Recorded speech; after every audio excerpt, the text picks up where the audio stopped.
Didi est peut-être en train de jeter l'éponge car de nouveaux rapports suggèrent qu'il est sur le point de jeter une tonne de personnes sous le bus. Son avocat aurait une liste de plus de 50 célébrités que Didi veut dénoncer.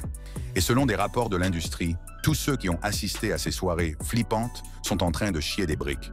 L'histoire est folle, mais pas autant que les noms qui figurent sur cette liste. Les allégations et les batailles juridiques. Sean Diddy Combs, qui était autrefois un magnat de la musique intouchable, se retrouve aujourd'hui au centre de nombreuses allégations qui pourraient impliquer des dizaines de célébrités qui ont participé à ces fêtes tristement célèbres au fil des ans. Le magnat de la musique est accusé d'accusations fédérales de racket, de trafic sexuel et de transport en vue de la prostitution, et son procès est prévu pour le 5 mai 2025. Cette date se profile à l'horizon et promet d'être l'un des procès de célébrités les plus suivis depuis des décennies, sans aucun doute. Après son arrestation en septembre 2024, Didi s'est vu refuser la libération sous caution à plusieurs reprises, ce qui l'a maintenu en détention fédérale en attendant son procès. La gravité de ces accusations n'est pas une plaisanterie. Les procureurs fédéraux ont monté un dossier qui présente Didi non pas comme un type ayant commis des délits isolés, mais comme le véritable patron d'une entreprise criminelle organisée qui a systématiquement exploité des personnes vulnérables pendant des décennies. Les accusations de racket, similaires à celles portées contre les chefs de la mafia et les organisations de rue, suggèrent que les autorités considèrent les activités présumées de Didi comme faisant partie d'une opération structurée plutôt que comme des incidents aléatoires. Mais les accusations fédérales ne représentent qu'un aspect des problèmes juridiques croissants de Didi. Depuis 2023, des procès fous ont été intentés contre lui, avec des allégations allant de l'agression sexuelle à l'abus physique pur et simple. Bon nombre de ces poursuites portent sur ce qui a été décrit comme des soirées freak-off, des événements qui seraient passés d'une célébration publique à un cadre privé où se seraient déroulées des activités follement dérangeantes. Ces affaires civiles offrent aux victimes présumées une voie distincte pour obtenir justice et réparation, indépendamment des procédures pénales, et elles donnent une image plus détaillée des comportements attribués à Didi et à son équipe. L'un des développements les plus choquants est venu de l'avocat texan Tony Buzbee, dont l'influence dans les litiges les plus médiatisés a fait de lui une figure redoutable dans le monde juridique. Monsieur Buzbee a annoncé que son cabinet représentait désormais 120 personnes ayant l'intention de porter plainte contre Didi. Lors d'une conférence de presse qui a fait les gros titres dans tout le pays, Monsieur Buzbee a affirmé que son équipe avait été contactée par plus de 3200 personnes, affirmant avoir été victimes de Didi. Un chiffre si stupéfiant qu'il a provoqué une onde de choc dans l'industrie du divertissement et au-delà. Monsieur Buzbee a ensuite confirmé la portée de l'action en justice de ses clients, soulignant qu'il ne s'agissait pas de simples demandes, mais de personnes prêtes à saisir la justice. Ce qui rend ces allégations particulièrement abjectes, c'est qu'elles s'étendent sur 3 décennies, de 1991 à aujourd'hui, suggérant un modèle de longue date d'abus présumés qui s'est poursuivi sans interruption tout au long de l'ascension de Didi, du quartier à l'appartement. Cette chronologie indique que le comportement présumé a commencé au début de sa carrière et s'est poursuivi tout au long de son évolution d'un cadre musical à une marque mondiale et à un magnat des affaires valant plusieurs centaines de millions. Elle soulève de sérieuses questions sur la manière dont de telles activités ont pu perdurer aussi longtemps sans que personne ne s'en émeuve ou ne dénonce la situation. Ce qui est encore plus dégoûtant, c'est que des mineurs figurent parmi les victimes présumées. Selon M. Buzbee, certaines de ces personnes n'avaient pas plus de 9 ans au moment des faits allégués, ce qui ajoute une dimension particulièrement odieuse aux accusations. L'avocat a fourni des détails troublants sur la tranche d'âge de ses clients lors de sa conférence de presse. L'avocat a décrit un schéma troublant dans lequel les victimes présumées se voyaient généralement offrir des boissons additionnées avant d'être agressées sexuellement. Une méthode qui, si elle était prouvée, démontrerait une approche calculée visant à rendre les victimes vulnérables et incapables de résister ou de se souvenir clairement des détails par la suite. Cette affirmation correspond aux déclarations faites il y a plusieurs années par l'ancien rappeur de Bad Boy Records, Mark Curry, auteur de l'article « Dancing with the Devil », Danse avec le diable. Curry avait déjà confirmé que Didi avait l'habitude de droguer les femmes lors de ses soirées, ce qui constituait un signe avant-coureur qui avait été largement ignoré à l'époque. L'ancien garde du corps de Didi, Gene Deal, a fait des allégations similaires, affirmant que Didi corsait les boissons lors de ses soirées pour faciliter les rencontres sexuelles. Le témoignage de Gene Deal, qui faisait partie du cercle rapproché de Didi et avait un accès privilégié à ces événements, ajoute une crédibilité folle aux allégations des victimes. Les allégations ne s'arrêtent pas là. L'ancien producteur de Didi, Lil Rod, a décrit une rencontre troublante dans son procès contre le magnat de la musique. Il affirme avoir été drogué et agressé lors d'une des fêtes de Diddy où la drogue était omniprésente. Il se souvient s'être réveillé nu, étourdi et confus dans le lit de Diddy et de 2 travailleuses du sexe. Ce témoignage est d'autant plus significatif qu'il émane d'une personne qui travaillait professionnellement avec Diddy et entretenait des relations d'affaires avec lui, et non d'une personne qui a simplement participé à une fête en tant qu'invité. Il suggère que le comportement présumé s'est étendu au-delà des rencontres sociales et dans des contextes professionnels, pour de vrai. Ces fêtes, souvent grandioses et organisées dans des lieux réputés, des résidences privées et des hôtels de luxe, font aujourd'hui l'objet d'un examen minutieux. Nombre d'entre elles étaient liées à la sortie d'un album ou à des fêtes importantes comme le Nouvel An ou le jour de l'indépendance, donnant à Diddy un vernis de légitimité pour des rassemblements qui, selon les accusateurs, se sont ensuite transformés en quelque chose de bien plus sombre. La partie publique de ces événements, souvent présentée dans les journaux de divertissement et les médias sociaux, présentait une image glamour qui aurait masqué des activités plus sinistres se produisant après que la plupart des invités se soient retirés. Ce qui a provoqué une onde de choc à Hollywood, c'est la prise de conscience croissante du fait que de nombreuses célébrités de premier plan assistaient à ces réunions. L'industrie du divertissement est aujourd'hui confrontée à des questions embarrassantes. Qui savait quoi, qui a vu quoi, et qui a pu participer à des comportements répréhensibles ou les rendre possibles. Ce bilan va au-delà de Diddy lui-même pour impliquer potentiellement un large réseau de personnalités influentes qui évoluaient dans ces cercles sociaux. Depuis l'arrestation de Diddy, les spéculations vont bon train sur une prétendue liste de célébrités ayant participé à ces fameuses soirées, dont certaines auraient été impliquées ou témoins de comportements répréhensibles. Cela a conduit à une question cruciale au centre de notre enquête d'aujourd'hui. L'équipe juridique de Diddy a-t-elle réellement dénoncé plus de 50 célébrités ayant participé à ces soirées? Et si c'est le cas, quelles sont les implications pour les personnes citées? La réponse à cette question pourrait potentiellement remodeler la dynamique du pouvoir à Hollywood et dans l'industrie musicale pour les années à venir, sans aucun doute.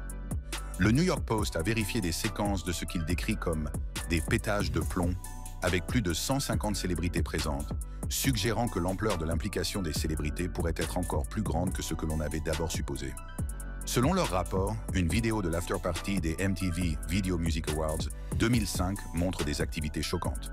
Le 29 août 2005, après les VMA à Miami, Diddy a organisé The One and Only Official After Party à la boîte de nuit Inside at Space. De nombreuses stars, dont Eva Longoria, Ice-T, Quincy Jones et Paris Hilton, ont assisté à l'événement. Ces célébrités du milieu des années 2000 ont donné de la crédibilité et de l'attrait aux événements organisés par Diddy. À la fin de la célébration publique, la fête se serait déplacée dans le manoir de Diddy à Miami, où la scène s'est transformée en ce que le Post décrit comme une fête sexuelle « freak-off ». D'après les vidéos et les documents examinés, ces rassemblements se caractérisent par des activités sauvages, impliquant souvent des jeunes hommes et des jeunes femmes dans divers états de déshabillage, carrément sauvages. Avec toutes ces allégations et les multiples actions en justice intentées, le paysage juridique est devenu de plus en plus complexe. L'enchevêtrement des accusations criminelles, des poursuites civiles et des preuves vidéo potentielles crée une situation juridique à multiples facettes qui prendra probablement des années avant d'être entièrement résolue. Pendant ce temps, l'industrie du divertissement retient son souffle collectif, se demandant quelle figure puissante pourrait être prise au piège ensuite et comment ce scandale pourrait remodeler les structures de pouvoir qui régissent Hollywood depuis des décennies. Mais la question la plus pressante pour beaucoup reste la suivante. Qui exactement dénonce ces célébrités? Et est-ce vraiment le nouvel avocat de Diddy, comme certains l'ont prétendu? Entrons dans le vif du sujet. La vérité sur la Diddy List et l'exposition des célébrités. Les avocats représentant les accusatrices de Diddy ont été les premières sources à citer des célébrités en relation avec ces soirées. Alors que l'équipe de défense de Diddy se concentre sur la protection de son client, les avocats représentant les accusatrices ont des objectifs différents. Obtenir justice et réparation pour les personnes prétendument lésées par Diddy et éventuellement d'autres personnes qui ont permis ou participé à l'inconduite. Tony Buzbee, l'avocat qui représente plus de 120 victimes présumées, s'est montré particulièrement virulent au sujet de l'implication des célébrités dans les soirées de Diddy. Ancien marine réputé pour ses tactiques agressives en matière de litige, M. Buzbee s'est attaqué à de grandes entreprises et à des personnes puissantes tout au long de sa carrière, sans aucun complexe. Lors de conférences de presse, il a indiqué que certains incidents s'étaient produits lors de soirées auxquelles participaient des personnalités connues, ce qui laisse supposer une responsabilité potentielle pour ceux qui ont été témoins ou qui ont participé aux abus présumés. Son approche semble stratégique. Il s'agit d'exercer une pression sur le public tout en poursuivant des actions en justice pour demander des comptes non seulement à Diddy, mais aussi à d'autres personnes de son entourage. Monsieur Busby aurait envoyé des lettres de mise en demeure à plusieurs célébrités de premier plan, leur demandant de régler leur litige à l'amiable ou de faire face à des poursuites judiciaires, sans détour. Ces lettres constituent une tactique juridique courante, offrant aux défendeurs potentiels la possibilité de régler les litiges en privé avant qu'ils ne soient rendus publics par des actions en justice. Il a affirmé que ces célébrités, y compris des hommes politiques et des hommes d'affaires, pourraient être responsables de leur silence ou de leur inaction, même s'ils n'ont pas directement participé à l'inconduite. Une théorie juridique qui élargit le cercle des défendeurs potentiels au-delà de ceux qui ont activement participé à l'abus présumé. Au cours de l'une de ses conférences de presse, M. Busby a explicité cet avertissement, mettant en garde les célébrités qui participaient à ces soirées.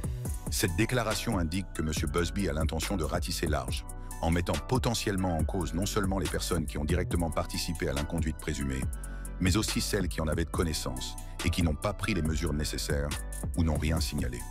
Selon certaines théories juridiques, les personnes qui avaient une connaissance d'activités illégales, mais qui ont gardé le silence, pourraient être tenues pour responsables, en particulier si elles ont continué à fréquenter Diddy ou à faciliter ces événements après avoir eu connaissance d'un comportement inquiétant.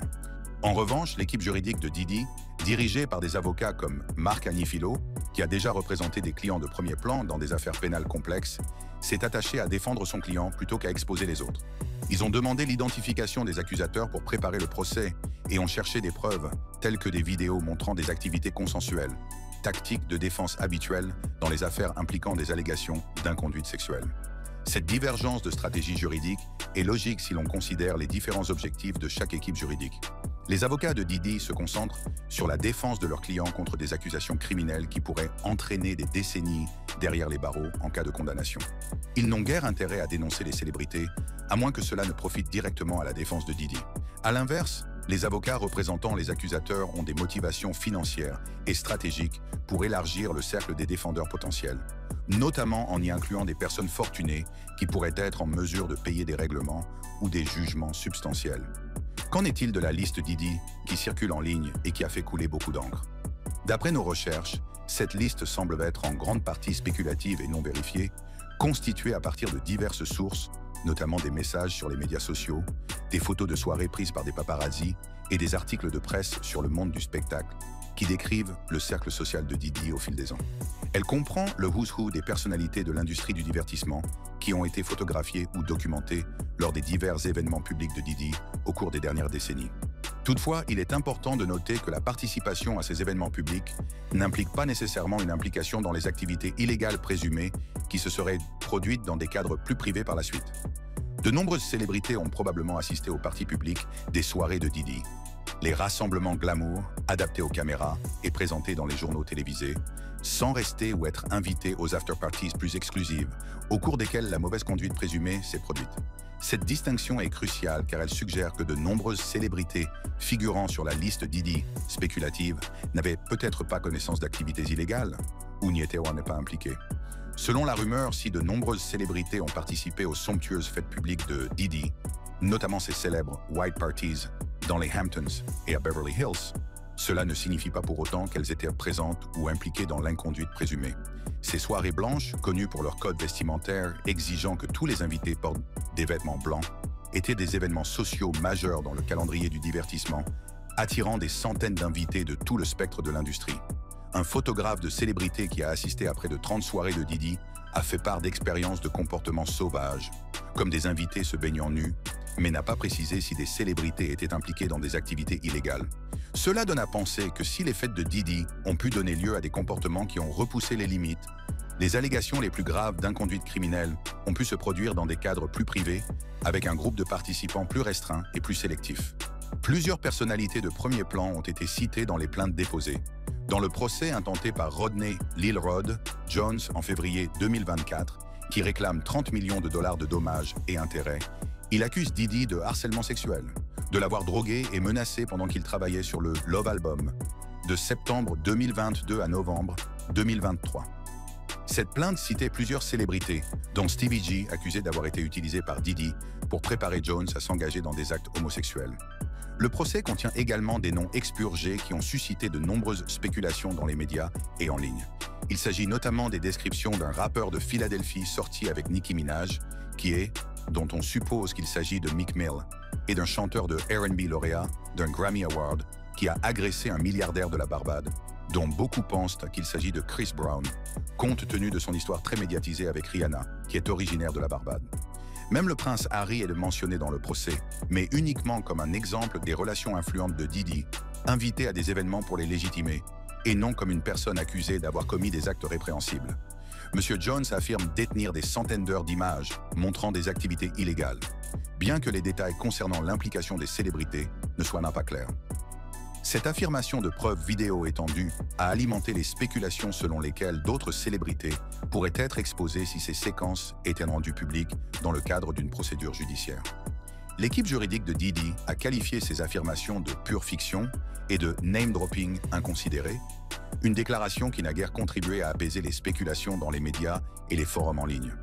L'existence même de ces images présumées, quel qu'en soit le contenu, a suscité l'inquiétude dans tout Hollywood, de nombreuses personnes se demandant si leur participation passée aux événements organisés par Diddy ne les impliquerait pas d'une manière ou d'une autre dans ce scandale grandissant. Les dossiers juridiques ont continué à impliquer des célébrités au fur et à mesure que le scandale prenait de l'ampleur.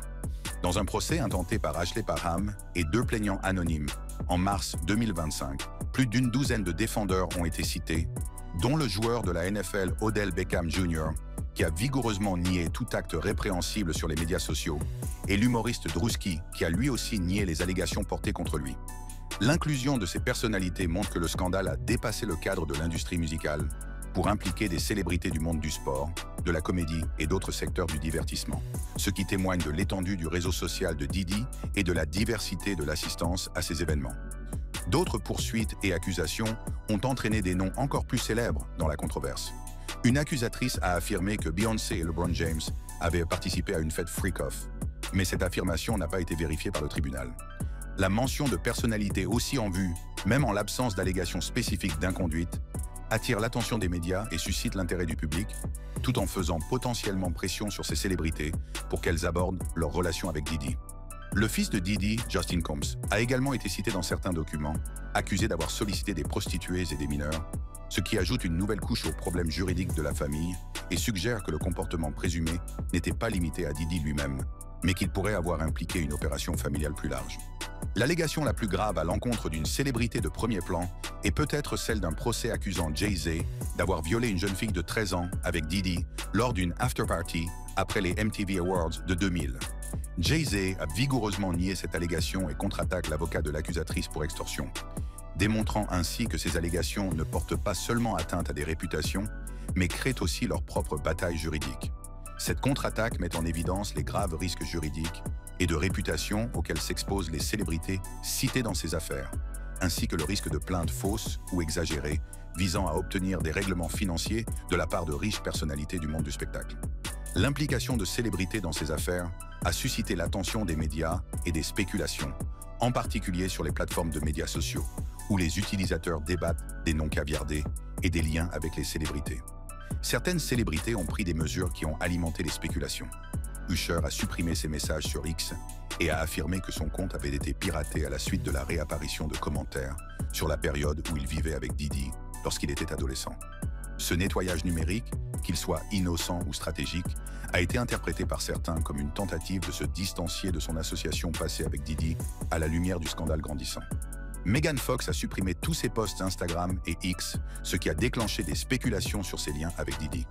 Bien qu'il puisse y avoir des explications innocentes à ces purges de médias sociaux, le moment choisi a inévitablement conduit à des questions sur ce que ces célébrités pourraient essayer de dissimuler ou de prendre leur distance.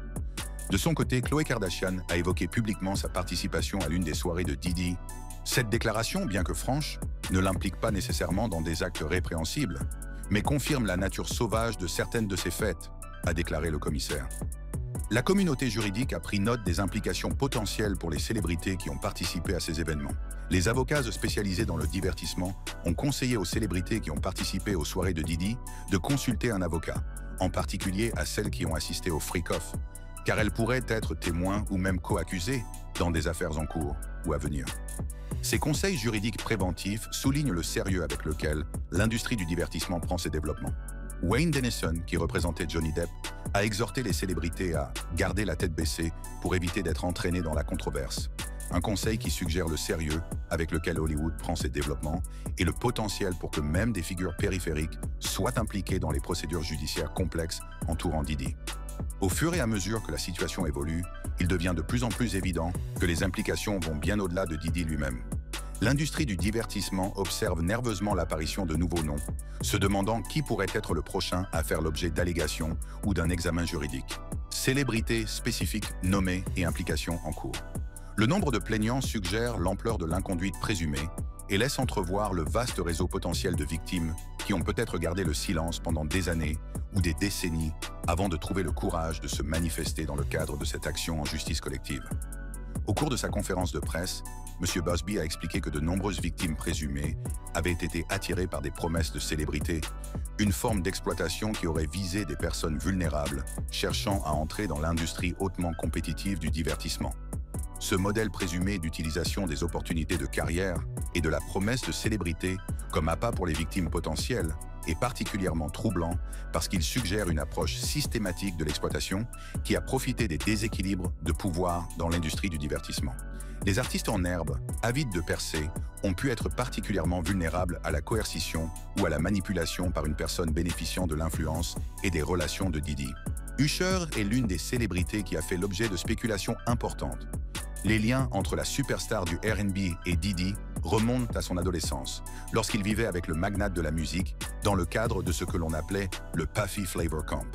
Cet arrangement inhabituel, où un Usher adolescent était envoyé vivre avec Diddy pour apprendre à connaître l'industrie musicale, a fait l'objet d'un examen minutieux à la lumière des allégations actuelles. Usher a parlé de cette expérience dans des interviews confirmant le mode de vie. L'expression « Flavor Camp » elle-même a suscité des interrogations rétrospectivement, tout comme la décision de Ella Red, directeur de la musique, d'envoyer le jeune Usher vivre avec Diddy. Cet arrangement, peut-être perçu comme un mentorat à l'époque, semble aujourd'hui potentiellement préoccupant compte tenu de la nature des allégations portées contre Diddy. Il soulève des questions sur les pratiques de l'industrie et la vulnérabilité des jeunes artistes, en particulier des mineurs, dans un environnement où de puissants dirigeants exercent une influence considérable sur leur carrière et leur avenir. Usher a admis qu'il avait été témoin d'un comportement inquiétant pendant sa période avec Diddy, bien qu'il soit resté assez vague sur la nature spécifique de ce qu'il a observé. Cet aveu, bien que limité, suggère que même lorsqu'il était adolescent, Usher reconnaissait que certains aspects du style de vie ou du comportement de Diddy étaient déplacés ou potentiellement problématiques. Le fait qu'il reconnaisse ne pas avoir compris ce dont il était témoin pourrait être interprété comme le reflet de sa jeunesse et de son inexpérience à l'époque, ou comme une tentative délibérée de créer une distance entre lui et des activités qu'il reconnaît aujourd'hui comme inappropriées.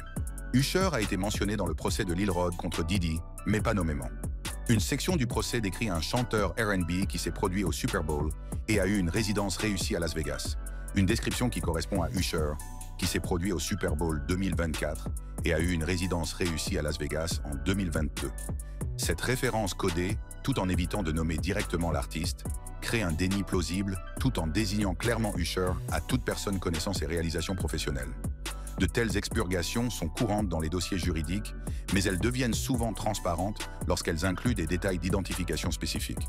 L'ancien garde du corps de Diddy, Gene Deal, a fait des déclarations au sujet d'un incident troublant impliquant Usher et Diddy qui aurait entraîné une intervention médicale. La déclaration de Deal est délibérément vague, mais suggère que quelque chose d'assez sérieux pour nécessiter une hospitalisation s'est produit entre Usher et Diddy. En tant que personne qui faisait partie du cercle rapproché de Diddy et avait un accès privilégié, les affirmations de Deal ont un certain poids, même si, sans détails plus précis, il est difficile d'évaluer leur exactitude ou leur importance. Le fait qu'ils s'en remettent à Usher pour obtenir des détails pourrait être interprété comme un respect de la vie privée ou comme une invitation à Usher à présenter son propre récit. L'histoire de Diddy devient de plus en plus folle, et vous pouvez être sûr que je serai là pour la décortiquer pour vous. En attendant, si vous avez aimé cette vidéo, cliquez sur les cases qui s'affichent sur votre écran pour regarder des contenus similaires.